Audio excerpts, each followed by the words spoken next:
associated with each unit of money invested. Let's suppose वो कहता है कि coefficient of variance, the ratio of the standard deviation of the distribution to the mean of that distribution. It is the measure of the relative risk. The main point is find out the coefficient of variance is the relative risk. The relative risk is divided into the two portions. First portion is, let's suppose 0.1 and second portion is 0.2. For example, 0.1 is considered is the seller and second point is considered to the buyer. Coefficient of variance related to the relative risk. For example, मैं आप लोगों के साथ में screen share करी, मानूर बताना है कि स्क्रीन तो शेयर ही नहीं होगी। मानूर 1 मिनट आप स्टॉप करो इसको, मुझे एक टेस्ट तो उनके सामने स्क्रीन शेयर, मेरे को बल्कि मेरे पास होगी एक टेस्ट में स्क्रीन शेयर करना है।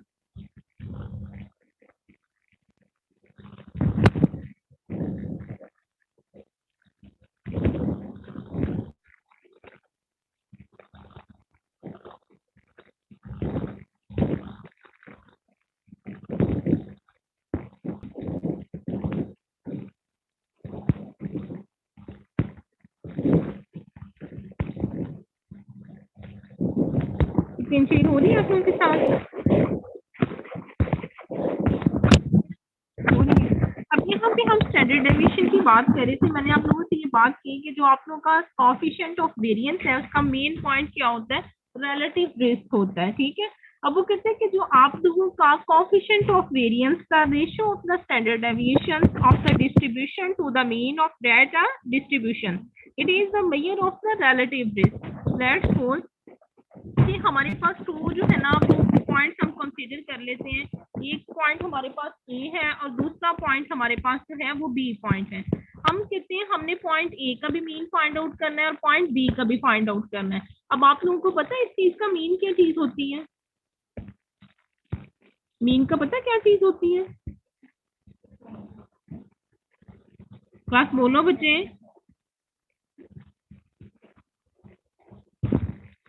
आवाज आ रही है आप लोगों को?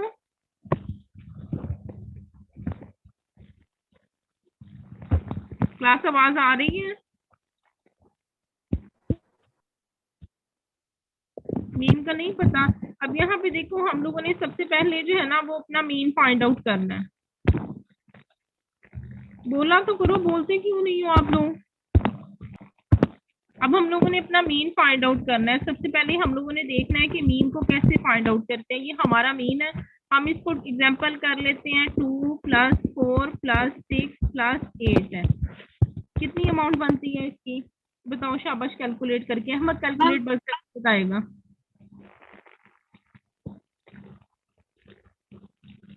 मैम 20 अमाउंट बनती है। ठीक है, कितनी फिगर्स है हमारे पास?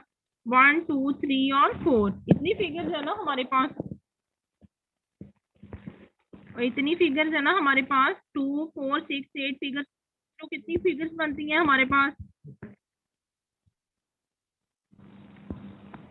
4 फिगर्स है हमारे पास। 4 को मल्टीप्लाई जब हम लोगों ने डिवाइड किया तो हमारे पास कितनी अमाउंट आ गई है? 5 की अमाउंट आ गई है। जो हमारे पास 5 अमाउंट आई है वो हमारा मीन कंसीडर हुआ है। अब वो कहते हैं कोएफिशिएंट ऑफ वेरिएंस क्या होता है? कोएफिशिएंट ऑफ वेरिएंस ऐसा वेरिएंस होता है जिसमें हम लोग अपने रिलेटिव रिस्क को कंपेयर करते हो। रिलेटिव रिस्क कैसे, कौन सा रिस्क होता है? जैसे मैंने अभी आप लोगों के साथ ये बात की कि हम यहाँ पे सपोज कर लेते हैं कि हमारे पास 2 फिगर्स हैं। एक फिगर को हम नाम दे देते हैं कि ये ए की फिगर है, दूसरी फिगर को नाम दे देते हैं कि ये बी की फिगर है। हम कहते हैं कि हमने इसका भी मीन फाइंड आउट करना है और हमने इसका भी मीन फाइंड आउट करना है। ठीक है, हमने दोनों का मीन जो है वो फाइंड आउट करना है। कोएफिशिएंट वेरियम इन शॉर्ट इसको ये कंसीडर करना है कि जिस फिगर का मीन जो है ना वो मिनिमम आएगा वो वाली फिगर को हम लोगों ने चूज करना है। हम लोगों ने हाई लेवल के मीन को चूज नहीं करना। जिस फिगर की मीन जो है वो मिनिमम आएगी हमने उस मीन को चूज करना है। हम यहाँ पे सपोज कर लेते हैं कि जी हमारा मीन जो है ना वो 30 निकला है। जो बी को हम कंसीडर करते हैं कि जो हमारा मीन है ना वो 25 कंसीडर हुआ है। अब हमारा 25 का मीन और 30 को अगर हम वैसे उसको कैजुअल रूटीन में सिलेक्ट करें तो हम किस चीज को प्रेफर करेंगे कि जी हमने 30 वाली फिगर को चूज करना है। क्यों 30 वाली फिगर को चूज करना है? क्योंकि वो हाई रैंकिंग दे रही है हमें, और 25 की क्या दे रही है? बिलो रैंकिंग दे रही है। लेकिन जब हमने इसका स्टैंडर्ड डेविएशन सिलेक्ट करना है, स्टैंडर्ड डेविएशन क्या होता है यहाँ पे आप लोगों का, जिसमें आप अपने स्क्वायर रूट्स लेते हो। जब नेक्स्ट वाला इसके बाद आप लोगों का स्टैंडर्ड डेविएशन का पॉइंट आएगा, तो उसमें जाके बताती हूँ आप लोगों को कि स्टैंडर्ड डेविएशन में आप लोगों ने स्क्वायर रूट्स कैसे फाइंड आउट करने। अब वो नेक्स्ट बात यहाँ पे करता है।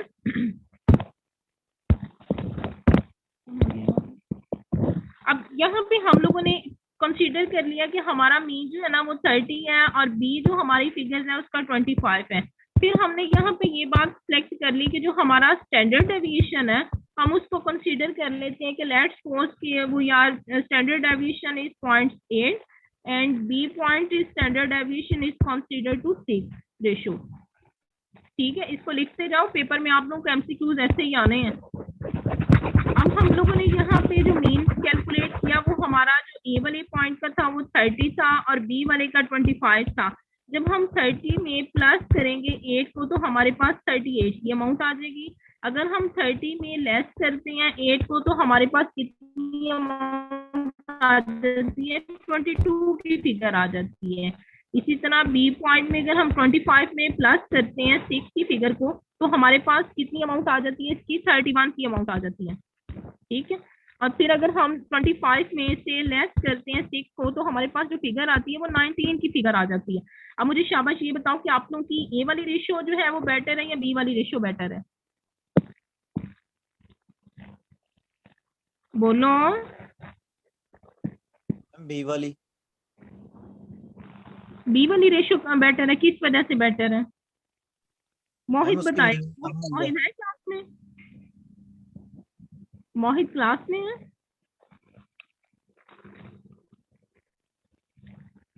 और मुझे तो आप लोगों की क्लास में आके लगता है A point is show the 22 ratio and B point is show the 19 ratio.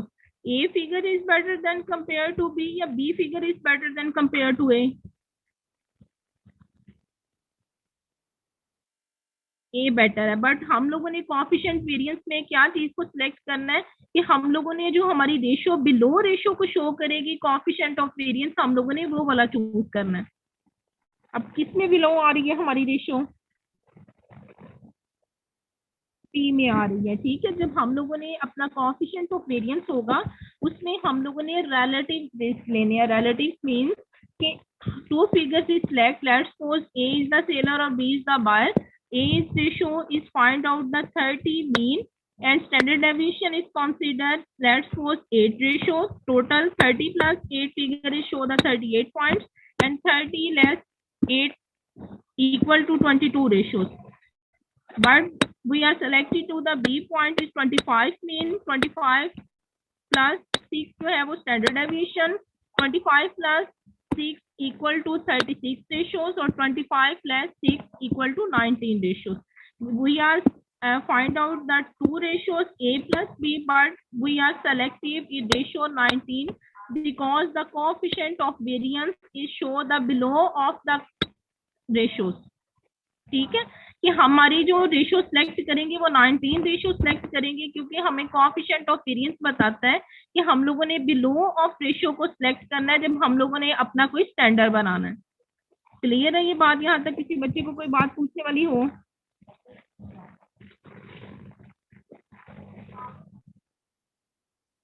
Clear है? अब कोएफिशिएंट ऑफ वेरिएंस का फॉर्मूला लिख लो।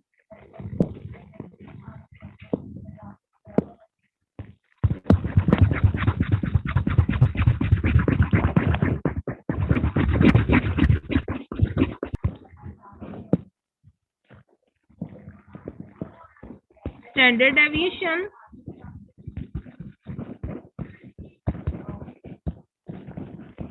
डेविएशन ओवर मीन मल्टीप्लाई 100 करना है इसको। स्टैंडर्ड डेविएशन को आप लोग सीबी स्टैंड भी कहते हो। ठीक है, अगर आप लोगों को सीबी आए तो इसका मतलब ये है कि कोएफिशिएंट ऑफ वेरिएंस है ये आप लोगों का।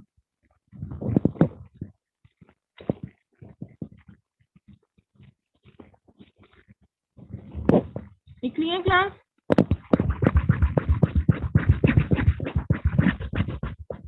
लिख लिए? लिख लिए? अब नेक्स्ट हमारा एक पॉइंट आता है, नेक्स्ट वाली स्लाइड जो है ना वो जी यार मूव करो यहाँ से, बस मूव कर दो, बस मैं फिर इनको वैसे ही चलो नहीं ये पोर्टफोलियो वाला बताने दो, फिर स्टॉप कर देना। अब नेक्स्ट पॉइंट हमारा स्टार्ट होगा, पोर्टफोलियो क्या होता है। आप लोगों को जो मैंने स्लाइड शेयर की ना उसके अंदर ईच एंड एवरीथिंग सारा डाटा अवेलेबल है। ये थोड़ी सी आप लोगों को चीजें जो है ना वो आप लोगों को समझाने वाली, यहाँ से समझ लो, फिर आप लोगों को स्लाइड से बता देती हूँ। अब नेक्स्ट पॉइंट है हमारा कि पोर्टफोलियो क्या होता है। A combination of the two or more securities of assets is show the portfolio return. Let's suppose जब हम किसी ऑर्गेनाइजेशन वगैरह में कहीं भी जॉब्स वगैरह के लिए जाते हैं, हम वहां पे जाके वो यार सबमिटेड द डॉक्यूमेंट्स, कि हम अपने जब डॉक्यूमेंट सबमिटेड करवाते हैं तो हम लोगों को जो है ना हमारी परफॉर्मेंस या स्किल्स के बेस पे हायर किया जाता है ऑर्गेनाइजेशन के अंदर। हमारी जो स्किल्स और नॉलेज या हमारी जो भी डॉक्यूमेंट फायरिंग होती है उसकी बेस पे हमें जॉब के लिए हायर किया जाता है। पोर्टफोलियो कहते हैं कि हम यहाँ पे सपोज कर लेते हैं कि हमारे पास टू जो है वो ऑर्गेनाइजेशन टू ऑर्गेनाइजेशन हम लोगों ने सिलेक्ट कर ली। वन पे हम प्रायोरिटी पे करते हैं कि university of agriculture Faisalabad, second हम कहते हैं कि GCUF यूनिवर्सिटी है। यहाँ पे भी हम लोगों ने अपने डॉक्यूमेंट सबमिटेड करवाए, यहाँ पे भी हम लोगों ने अपने डॉक्यूमेंट सबमिटेड करवाए। अब हमारी जो स्किल्स और नॉलेजेस जो हमारा एक्सपीरियंस है हम लोगों ने यहाँ पे भी वही शो करवाया, यहाँ पे भी वही शो करवाया। बट जो हमारा इंटरव्यू था, हमारा यहाँ भी इंटरव्यू हुआ, यहाँ पे भी हमारा इंटरव्यू हुआ। महलू नजर आ रहा है आप लोगों को? आ रहे? हम लोगों ने जब इंटरव्यू कॉल की तो हमारा यूनिवर्सिटी ऑफ एग्रीकल्चर फैसलाबाद में भी इंटरव्यू कॉल हुआ, GCUF में भी हमारा इंटरव्यू कॉल हुआ। बट जो हमारा UF में इंटरव्यू था, क्या सेम लाइक इसमें भी वही वाला इंटरव्यू होगा?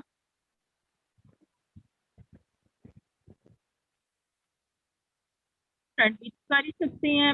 और ये भी हो सकता है कि यहाँ पे हम इस चीज को कंसीडर कर लें कि यहाँ हमारा इंटरव्यू अच्छा हुआ है, यहाँ पे हमारा इंटरव्यू अच्छा नहीं हुआ, हमारा नॉर्मली हुआ है।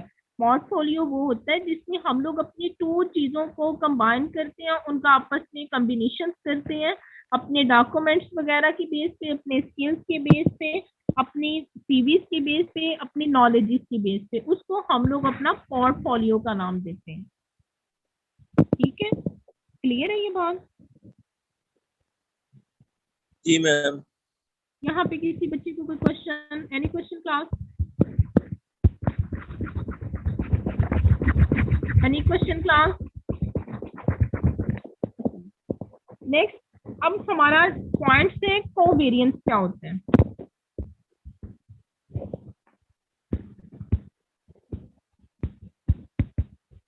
कोवेरिएंस, मुझे ये बात बताओ अहमद कि आपकी क्लास में बाकी क्लासेस होती हैं तो क्या ये बाकी क्लासेस में भी ऐसे करते हैं?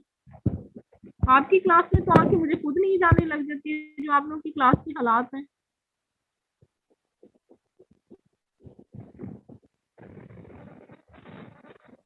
जी मैम। कोवेरिएंस, अब हम कोवेरिएंस की बात करेंगे। कोवेरिएंस क्या होता है? A statically measured of the degree to which two variables, let's suppose securities return, move together.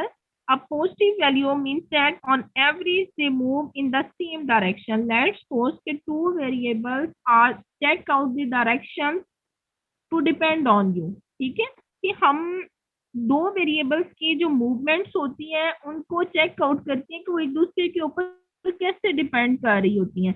जैसे हम लोग यहाँ पे सपोज कर लेते हैं कि हमारे पास यहाँ पे एक ग्राफ है, यहाँ पे हमारे एक्स एक्सिस आ गई, यहाँ पे हमारी वाई एक्सिस आ गई। ठीक है, यहाँ पे हमारी प्राइसेस आती हैं और यहाँ पे हमारी क्वालिटी शो होती है। हम कहते हैं कि जी ये हमारा 0 पॉइंट है। जब हम लोगों ने अपने बिजनेस की मूवमेंट को चेक आउट करना शुरू किया, हम इसको सपोज कर लेते हैं कि ये हमारी सेल है और ये हम कहते हैं कि जी हमारी परचेज है। ठीक है, ये हमारी परचेज होगी और ये हमारी क्या होगी? सेल आउट होगी। अब हमने कहा कि हमारी जो कोवेरिएंस है, हम लोगों ने दो वेरिएबल्स के दरमियान चेक आउट करना है कि उनकी मूवमेंट्स कैसी है। सेल की और प्राइस जो है वो दोनों की मूवमेंट सेम हमें डायरेक्शन दे रही है कि अगर वो अप की तरफ जा रही है तो प्राइस भी हमारी अप की तरफ जा रही है। इट्स मीन दैट कि हमारी दोनों की मूवमेंट जो थी वो सेम थी, बिल्कुल भी चेंज नहीं हुई। तो ये हमारा पॉजिटिव रिलेशनशिप शो हुआ। क्या हमारा रिलेशनशिप शो हुआ? पॉजिटिव रिलेशनशिप शो हुआ। अब हम एक सेकंड और एग्जांपल करते हैं कि यहाँ हमारा हमने ग्राफिकली उसको शो किया। हमने कहा जो हमारी जो सेल है ना वो अप कंडीशन की तरफ जा रही है, बल्कि और जो हमारी परचेज है ना वो एक डाउन पोजीशन की तरफ आ रही है। ये हमारे एक्स एक्सिस हो गए, ये हमारे वाई एक्सिस हो गए।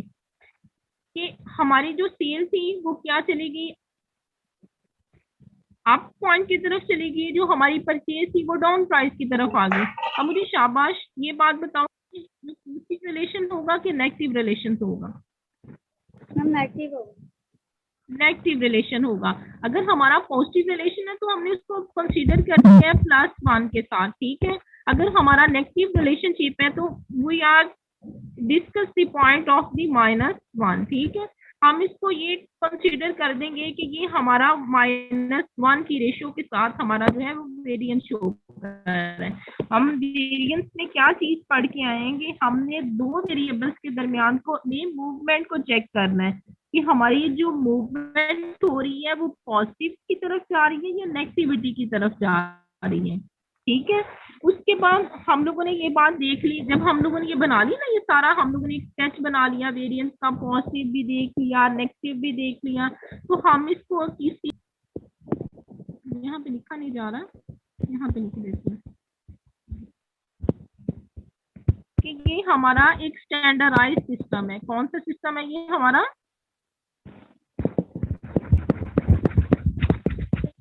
स्टैंडर्डाइज सिस्टम है, ठीक है। उसके बाद हम लोगों ने ये बात देखनी है कि हमारे पास कोवेरियंस में हम क्या बात देख के आए कि हमने मूवमेंट्स को देखना है। अब हमारे पास एक मूवमेंट आ जाता है +1 का आ जाता है, फिर हम लोग उसको कंसीडर करते हैं -1 की तरफ कंसीडर करते हैं। अगर हमारा जो है वो पॉइंट जो है वो माइनस की तरफ आता है, यहाँ पे हम शो करते हैं कि यहाँ से हम लोगों ने मूव करना है 0.0 की तरफ, 0.0 से मूव करना है कि -1 की तरफ। जब हमारा 1 से 0 की तरफ आएगा तो इसका मतलब ये है कि ये हमारा वीक पॉइंट है। कौन सा पॉइंट है ये? हमारा क्या पॉइंट है ये? हमारा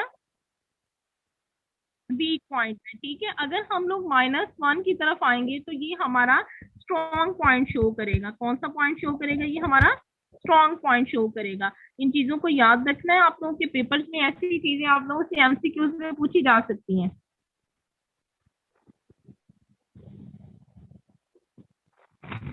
अच्छा, अब आप लोग यहाँ पे आओ कि एक आप लोगों का हम लोगों ने कोएफिशिएंट भी पढ़ लिया, हम लोगों ने पोर्टफोलियो भी डिस्कस कर लिया, कोवेरियंस भी डिस्कस कर लिया।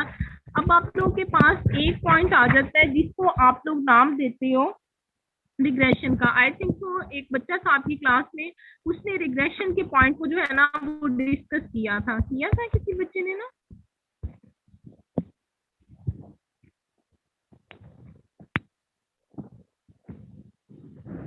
अब मैं आप लोगों को सिंपल बता दूं कि रिग्रेशन क्या होता है। रिग्रेशन वो होता है कि एक यूनिट के चेंज होने से दूसरे यूनिट में कैसे चेंजेस आ जाती हैं। जैसे लेट्स सपोज कि हम यहाँ पे एग्जांपल कर लेते हैं y इक्वल है x प्लस बीटा x के, ठीक है।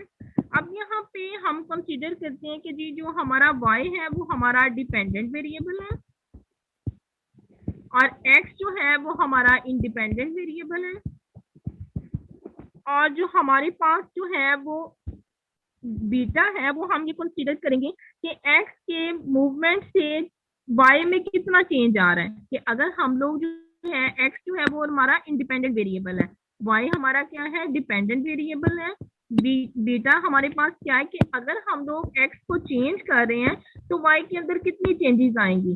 जब हम x की वैल्यू को लेट्स सपोज से चेंज कर रहे हैं, पहले हमने इसकी वैल्यू कितनी रखी थी? 15 रखी थी, और y की वैल्यू हम कंसीडर कर लेते हैं कि हमारे पास 10 है। फिर हमारे पास जो हमने बीटा फाइंड आउट किया ना, तो हमने कहा कि अगर हमने y की वैल्यू 15 रखी है और y की वैल्यू जो है हमने 10 रखी है, तो 15 के चेंज करने से हमारी y की वैल्यूज में जो चेंजेस आएंगी उसको हम लोग बीटा का नाम देंगे। रिग्रेशन इन शॉर्ट फॉर्म कि only one unit is selected, one unit is depend to another unit, one unit is changed is totally depend to another unit. Let's suppose y is dependent variable, x is dependent variable, b is used for beta. Dependent variable is totally depend to the independent variable. Independent variable is changed and totally effect of the y-axis. Y-axis is the dependent variable. Clear है ये point?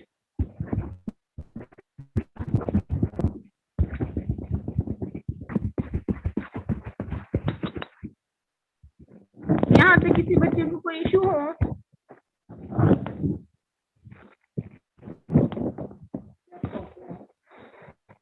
यहाँ तक class किसी बच्चे को कोई issue हो? No ma'am. कोई इशू नहीं है। अच्छा, फिर हमारा एक पॉइंट आता है कि सिस्टमैटिक रिस्क और अनसिस्टमैटिक रिस्क क्या होता है।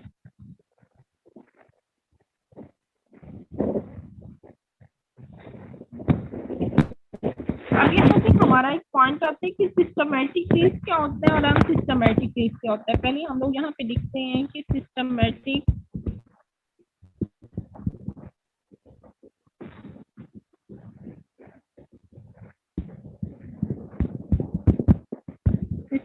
risk and second point is unsystematic risk.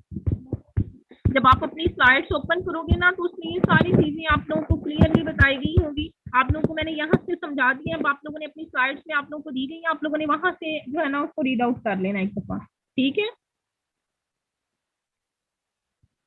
Next वाला जो आप लोगों का टॉपिक होना है ना वो, बल्कि हाँ मैं सेंड कर दूंगी आपको फिर, ठीक है। अब वो कहते हैं कि सिस्टमैटिक रिस्क क्या होता है। The systematic risk, the variability of the return of stock of portfolios associated with change in the return on the market as a whole. For example, the systematic risk.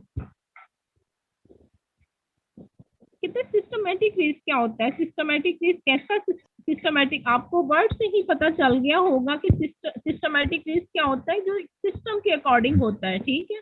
हम जो हमें कोई system बताया जाता है उसके अकॉर्डिंग जो risk होता है वो एक सिस्टमैटिक रिस्क होता है। जैसे लेट्स सपोज करो कि अगर हमारी कंट्री में डॉलर की प्राइसेस जो हैं वो अब चली जाती हैं तो डेफिनेटली हम लोगों ने एक कहीं किसी जगह पे हम लोगों ने कोई सेविंग की हुई थी या कोई भी हम लोगों ने कोई भी प्रोसेस किया हुआ था, तो क्या हम लोग या डाउन चली जाती हैं, अप चली जाती हैं या डाउन चली जाती है, तो डेफिनेटली हमें नहीं पता कि करेंसी की प्राइसेस कब अप चली जानी है या कब डाउन चली जानी है।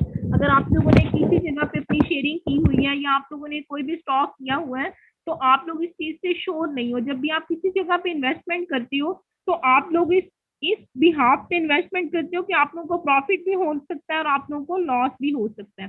वो कहते हैं कि सिस्टमैटिक रिस्क ऐसा रिस्क था कि हम लोगों ने किसी जगह पे इन्वेस्टमेंट की थी, वहां पे क्या हुआ, चीजों की प्राइसेस बहुत ज्यादा अप हो गई, बहुत ज्यादा प्राइसेस इंक्रीज होगी, हमने उस चीज को अवॉइड नहीं किया। सिस्टमैटिक रिस्क को इन शॉर्ट कह सकते हैं कि वो are not avoided the risk, ठीक है, कि हम इस चीज को अवॉइड नहीं कर सकते, जैसा भी रिस्क होगा हम लोग को बेयर करना पड़ेगा।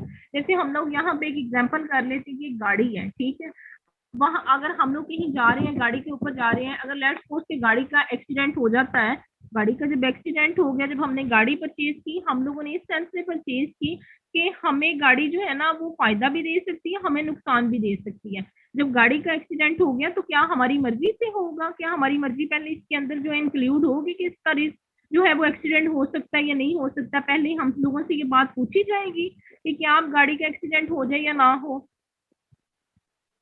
बोलो नहीं ना, ऐसी कोई कंडीशन नहीं होगी। सिस्टमैटिक रिस्क वो रिस्क होता है जो आप लोगों जिसको बिल्कुल भी अवॉइड नहीं कर सकते, ठीक है। अगर कोई ऐसी कंडीशन आ भी जाती है तो आप लोगों को उसको बेयर करना पड़ता है। अब वो नेक्स्ट पे इसका फॉर्मूला भी लिख लो, total risk,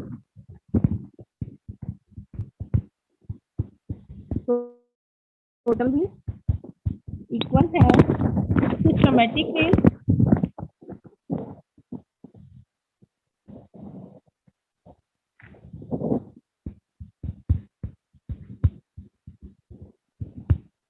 systematic risk plus करना है उसके अंदर अनसिस्टमैटिक रिस्क को।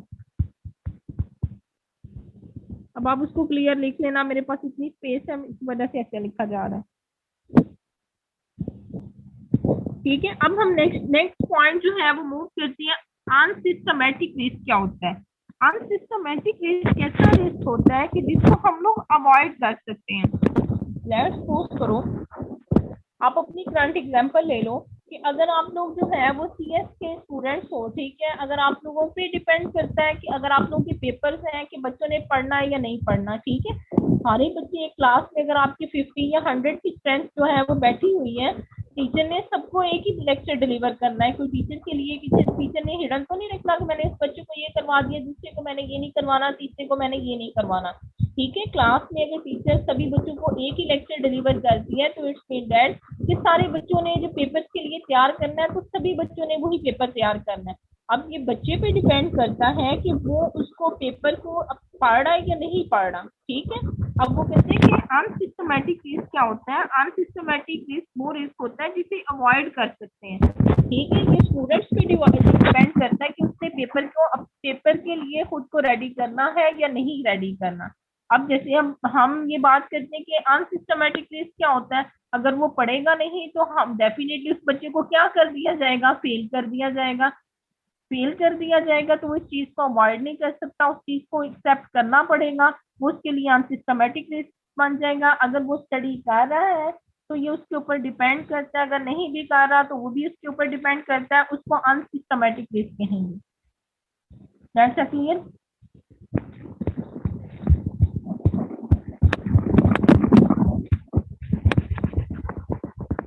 क्लास यहाँ तक किसी बच्चे को कोई कंफ्यूजन हो, कोई सोए हो, जाग जाया करो।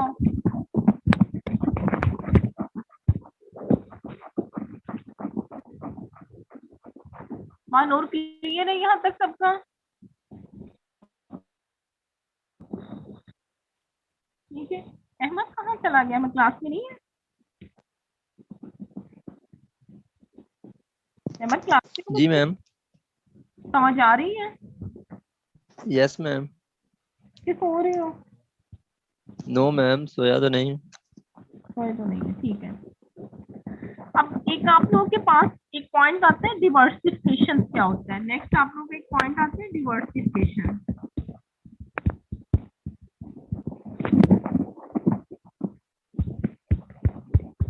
डिवर्सिफिकेशन, ठीक है। अब आप लोगों को इसके वर्ड से पता चल गया होगा कि डिवर्सिफिकेशन किस चीज को कहते हैं। डिवर्सिफिकेशन का मतलब होता है कि डिवाइड करना। ठीक है, डिवर्सिफिकेशन मीन डिवाइडेड। ठीक है, अब यहाँ पे हम इस चीज को कैसे कंसीडर कर सकते हैं कि कैसे कोई चीज को डिवाइड कर सकते हैं। अब मुझे एक मिनट इसको स्टॉप करूं।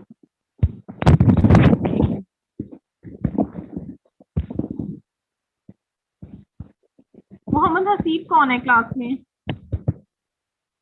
अबू बकर और मोहम्मद हसीब, जल्दी से क्लास रिस्पॉन्स करना है। कौन है मोहम्मद हसीब और अबू बकर? Yes ma'am.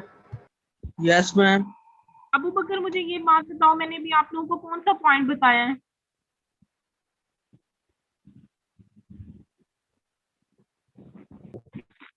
हम यहाँ पे एक एग्जांपल कर लेते हैं कि ये एग्जांपल कर लेते हैं कि सम टाइम जो है ना वो ऐसी सिचुएशन क्रिएट हो जाती है कि जैसे आप लोगों की, चलो सपोज हम एग्जांपल कर लेते हैं कि जैसे अगर मैं आप लोगों को क्लास में जो है ना वो लेक्चर पढ़ा रही हूँ, ठीक है, मोस्टली क्लास में बच्चों को पता ही है कि पढ़ क्या रहे हैं, क्या हो रहा है क्या नहीं हो रहा। ठीक है, क्लास ज्वाइन की हुई है, कुछ नहीं पता चल रहा होता क्या हो रहा है क्या नहीं हो रहा, बस ये पता होता है कि आज 1:30 बजे क्लास और 4 बजे तक क्लास होनी है और कुछ भी नहीं पता होता। ठीक है, जब पेपर की बारी आती है फिर एक दूसरे से पूछ रहे होते हैं बताना पेपर में क्या आना था, कौन से नोट्स पढ़े थे, कहाँ से तैयारी करनी है। ठीक है, पता कुछ नहीं होता, हालांकि वो भी क्लास के मेंबर हैं, जो बच्चे पढ़ रहे हैं वो भी क्लास के मेंबर हैं। डिवर्सिफिकेशन किस चीज को कहते हैं? जब आप अपनी नॉलेज को, अपनी स्किल्स को, अपनी कॉन्स्टिटेंसीज को, अपने रिस्क को डिवीजन कर लेते हो। ठीक है, अब आप लोगों को नहीं पता कि आप लोग इस सब्जेक्ट में पास हो जाओगे कि फेल हो जाओगे, ये आप लोग के लिए एक रिस्क है। और मैंने आप लोग को पहले ये बात बताई हुई है कि मैंने आप लोग की क्लास में आधे से ज्यादा बच्चों को फेल करना है ताकि आप लोग को एक दफा समझ आ जाए। ये जो क्लास में बोलते नहीं है ना, बिल्कुल साइलेंट होके रहते हैं, 10 दफा भी इनको बुलाते रहो तो बिल्कुल भी रिस्पॉन्स नहीं करते। मुझे सब बच्चों के 1 बाय 1 नाम भी याद है, सबका पता है, और मैंने आधी से ज्यादा बच्चों को आप लोगों को फेल करना है। दोबारा पेपर दोगे तो जरा आप लोगों को समझ भी आएगी। डिवर्सिफिकेशन कहते हैं कि constituency changes of the risk and minimize the risk. जब हमारे पास कोई ऐसी सिचुएशंस आ जाती हैं कि जो हमारे लिए एक रिस्क की सूरत में होती हैं, हम लोग रिस्क तो ले लेते हैं, हम लोग चांस तो ले लेते हैं उस चीज को करने का, जिससे हम लोग अपनी चीजों को डिवाइड कर लेते हैं। अगर हम लोगों ने कोई कॉन्स्टिट्यूएंसी की है, कोई हम लोगों ने रिस्क लिया है, तो हम लोगों ने अपने रिस्क को डिवीजन की सूरत में कन्वर्ट कर लिया है, उसको हम कॉन्स्टिट्यूएंसी डिवर्सिफिकेशन का नाम देंगे। ठीक है, अब नेक्स्ट आप लोग का एक पॉइंट आता है। मम्मी मुझे जरा शिफ्ट कर, वो कर दो, एक्सेस मुझे दो जरा, मैंने तो ये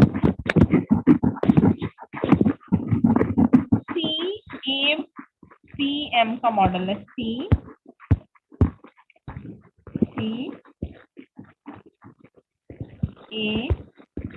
CAPM का मॉडल है, जिसको हम कहेंगे capital asset pricing model, pricing model. ठीक है, इसको हम लोगों ने किस चीज का नाम दे दिया? Capital asset pricing model. इसको हम लोग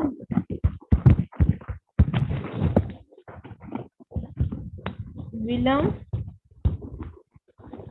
शॉर्ट्स मॉडल भी कहते हैं। ठीक है, कैपिटल एसेट प्राइसिंग मॉडल को हम लोग विलियम शॉर्ट्स मॉडल भी कहते हैं। अब किसी के कैपिटल एसेट प्राइसिंग मॉडल क्या होता है?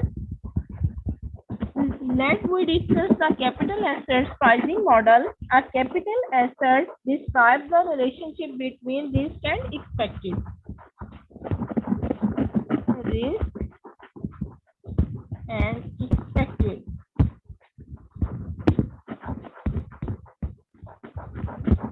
Risk and expected. Required return in this model, a security expected return is the risk-free rate plus the premium based on the systematic risk of the security. That suppose we are investing in the organization 1 lakh amount. ठीक है, हम यहाँ पे suppose कर लेते हैं कि हम लोगों ने 1 लाख की अमाउंट जो है ना वो किसी ऑर्गेनाइजेशन में इन्वेस्ट की हुई है। ठीक है, जब हमने वहां पे इन्वेस्ट किया तो हम लोगों ने ये एक्सपेक्ट कर लिया कि हमें जो है वो पर मंथ जो है वो 5% जो है ना उसके ऊपर इंटरेस्ट मिलना है। ये हमारी एक्सपेक्टेशन थी, जो 5% इंटरेस्ट थी वो हमारा क्या बन गया? एक्सपेक्टेड रिटर्न बन गया। ठीक है, उसके बाद वो कहता है कि रिस्क क्या होता है। हमने यहाँ पे दो चीजों को डिस्कस किया कि जो कैपिटल एसेट प्राइसिंग मॉडल है वो show the 2 categories, risk and expected. First point is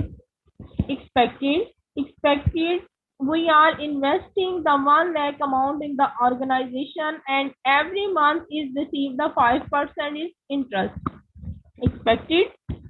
And secondly point is risk. Suppose कर लेते हैं कि हमारे पास जो है ना वो 1 लाख की हमने जो है वो किसी जगह पे अमाउंट इन्वेस्टमेंट की है, हम उसको कह देते हैं कि स्टॉक एक्सचेंज में हमने 1 लाख की अमाउंट इन्वेस्टमेंट की है। अब हमें नहीं पता कि स्टॉक एक्सचेंज किस चीज को कहते हैं, बताओ शाबाश, पता है किसी को स्टॉक एक्सचेंज किसको कहते हैं? और यही बात बता दो, स्टॉक एक्सचेंज किसको कहते हैं? अली रजा बताएगा। अली रजा, स्टॉक एक्सचेंज क्या होता है? मैम स्टॉक एक्सचेंज के बारे में सुना हुआ है कि इसके पॉइंट्स शेयर्स यहाँ पे बिकते हैं मुख्तलिफ कंपनियों के ऑर्गेनाइजेशंस के। हाँ, वो खरीदो शेयर की प्राइसेस जो है वो परचेज भी होते हैं और सेल आउट भी होते हैं। ठीक है, अब आपको नहीं पता कि शेयर की प्राइस जो है वो 100 इंडेक्स पे चली जानी है, बिलो चली जानी है। आप इस चीज के बारे में आप लोगों ने जस्ट क्या किया, 1 लाख की आप लोगों ने स्टॉक एक्सचेंज में अपने शेयर जो है वो इन्वेस्ट किए हैं। आपको नहीं पता कि आप लोगों की शेयर की प्राइसेस अप हो जानी है या डाउन हो जानी है। आप जिस चीज में फुली सेटिस्फाइड नहीं हो, श्योर नहीं हो, उसको आप लोग क्या चीज का नाम दे देते हो? रिस्क का नाम दे देते हो। समझ आई है इस चीज की?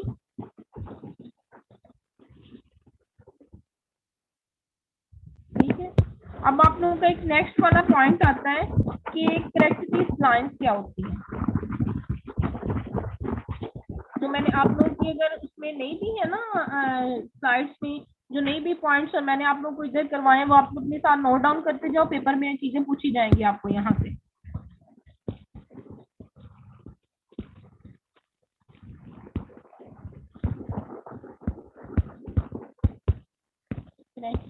लाइन क्या होती है कितने की a line that describes the relationship between an individual securities return and return on the market portfolio. The slope of this line is beta. Already मैं आप लोगों को बात बता के आई हूँ कि बीटा किस चीज को कहते हैं कि जब हमारे एक्स एक्सिस की वैल्यूज में चेंज आता है और वाई की वैल्यूज में जो है वो उस चीज से इफेक्ट होती है तो हम लोग उसको बीटा का नाम देते हैं। अब वो कहते हैं कि दो चीजें हैं जिसको हम लोग एक एक्स एक्सिस का नाम दे दिया, दूसरे को हम लोगों ने एक वाई एक्सिस का नाम दे दिया। जब एक्स एक्सिस की वैल्यूज में चेंजेस आया तो डेफिनेटली वाई वैल्यूज की जो है वो उसके ऊपर इफेक्ट थी, उनमें भी चेंजेस आया। जो चेंजेस आया उसको उसके भी हाफ से हम लोगों ने एक करेक्टिविटी लाइन बनानी होती है। ठीक है, जैसे हम लोग यहाँ पे सपोज कर लेते हैं कि ये एक आप लोगों की लाइन है, यहाँ पे हम एक्सिस, यहाँ पे हम लोग वाई एक्सिस कहते हैं। हम कहते हैं कि जी ये हमारी जो है ना, हम इसको सपोज कर लेते हैं कि ये जी हमारा इंडिपेंडेंट वेरिएबल है। और वैसे आप लोगों के इंडिपेंडेंट वेरिएबल जो है ना, ये हमारा इंडिपेंडेंट वेरिएबल है और ये हम इसको कंसीडर कर लेते हैं कि जी ये हमारा डिपेंडेंट वेरिएबल है। हम कहते हैं कि जब हमने डिपेंडेंट वेरिएबल्स को बनाया तो हमारे इसके चेंज होने से डेफिनेटली इसके ऊपर भी इफेक्ट करेगा, क्योंकि ये वेरिएबल इसके ऊपर इफेक्ट करता है। जब हमने इसको चेंज किया तो डेफिनेटली इसके अंदर भी चेंज आ गया। जब इसके अंदर चेंज आया तो हमने उसके भी हाफ पे करेक्टिविटी लाइन जो है वो बनानी होती है। जो हम करेक्टिविटी लाइन बनाएंगे उसका भी फार्मूला लिख लो। डिविडेंड पेड है, डिविडेंड पेड प्लस उसमें करना, मेरे पास पेज कम है मैं इसी वजह से ऐसे लिख रही हूँ, आपने एक सीक्वेंस से लिखना है। एंडिंग प्राइस माइनस करना है बिगनिंग प्राइस को, बिगनिंग प्राइस है। उसके बाद आप लोगों ने इसको डिवाइड कर देना है। मैंने आप लोगों को इस चीज की ये जो फार्मूलेज है मैंने नहीं बताने, अब आप लोगों को जिसने लिखने हैं एक ही दफा लिख लो। बाद में मुझे ये बात नहीं कहनी कि मैडम वहां पे ये फार्मूलाज नहीं थी तो एक दफा फार्मूलाज हमें दे दे। मैंने कुछ नहीं देना अब आप लोगों को, जिसने पढ़ना है अभी दफा एक ही दफा पढ़ लो। बिगनिंग प्राइस है, ठीक है। फर्स्ट पे आप लोगों ने लिखना है कि डिविडेंड पेड की है, प्लस आप लोगों ने एंडिंग प्राइस को करना है, लेस आप लोगों ने बिगनिंग प्राइस को करना है और उसके बाद डिवाइडेड कर देना आप लोगों ने बिगनिंग प्राइस के साथ। लिख लिया फॉर्मूला आप लोगों ने? क्लास लिख लिया?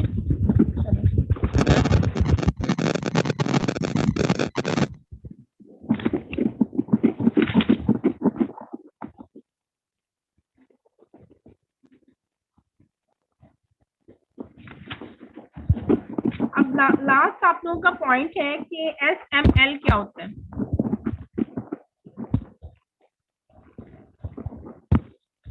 SML जिसको सिक्योरिटी मार्केट लाइन कहते हैं, सिक्योरिटी मार्केट लाइन।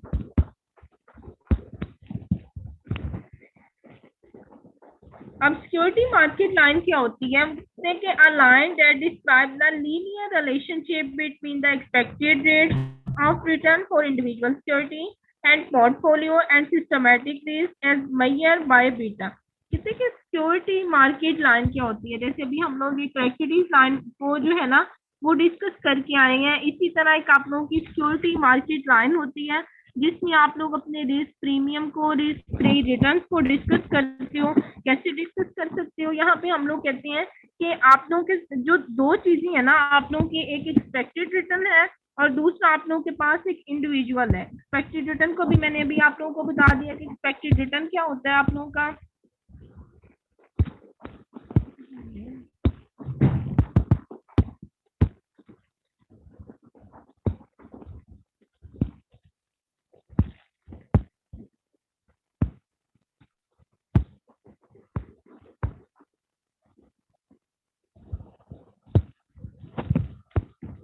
नजर आ रहे हैं हम लोग?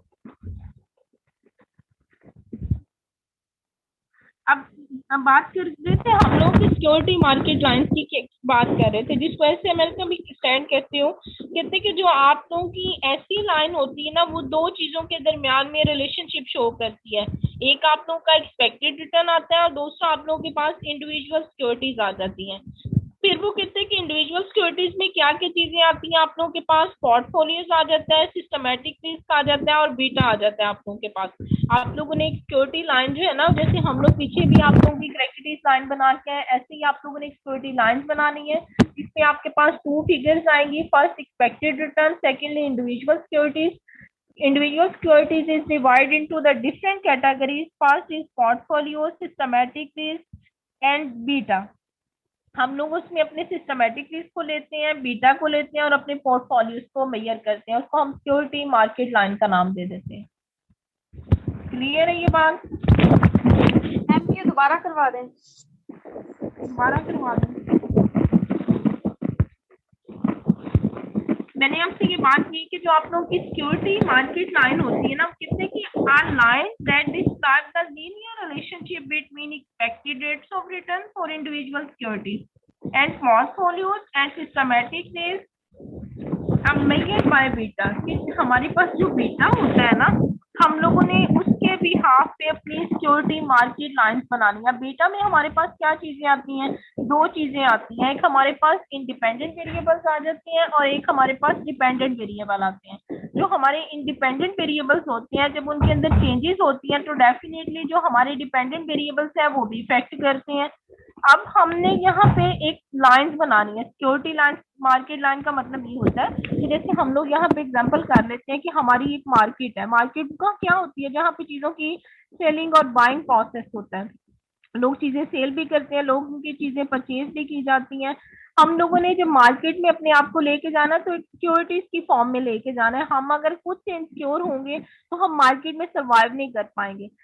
हमारा अगर थीम ये है कि हमने एक ऑर्गेनाइजेशन है उसके ऊपर इन्वेस्टमेंट की है, तो हम लोगों ने उसको मार्केट में अगर लेके आना चाह रहे हैं तो वी आर सक्सेसफुली सिक्योर। ठीक है, हम लोगों को एक कामयाब तरीके से जो है ना वो सिक्योर होना चाहिए। ऐसा नहीं होना चाहिए कि अगर हम खुद ही सिक्योर नहीं है तो खुद मार्केट में वर्किंग करने के लिए चले गए हैं, और अगर हम मार्केट में वर्किंग करने के लिए गए हैं तो जो हमने एक सिक्योरिटी स्ट्रक्चर बनाया है उस ऑर्गेनाइजेशन का, हमने उसका एक स्केच बनाया है कि कहाँ से हम लोगों ने चलना है और कहाँ तक हम लोगों ने अपनी जो है वो एंड पॉइंट तक चीजों को लेके जाना है, कैसे चीजों को सेल करना है, कैसे चीजों को बनाना है, कैसे मार्केट में सरवाइव करना है, उसको सिक्योरिटी मार्केट लाइन कहते हैं।